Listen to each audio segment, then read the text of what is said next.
Okay, guys, so I'm looking at our graphing calculator practice for tomorrow, and I'm a little confused. So I see on like the first one that this is just multiple choice, and I see on the second one that they answer here, and the third one they answer here. When you get to the fourth one, it has them found different values for 6 to the 5th, 7 to the 3rd, 8 to the 4th, but there's nowhere to click. Like, there's nowhere to put an answer, so I'm confused what they're supposed to do there. When you get down to this one, there's 4 different things they're supposed to do, but there's only one blank to put an answer.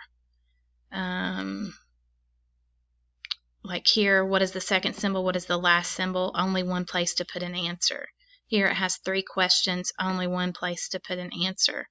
So I'm not sure where this came from, but just wanting a little bit of clarification on what we're doing with this before tomorrow comes. So just let me know. Thank you.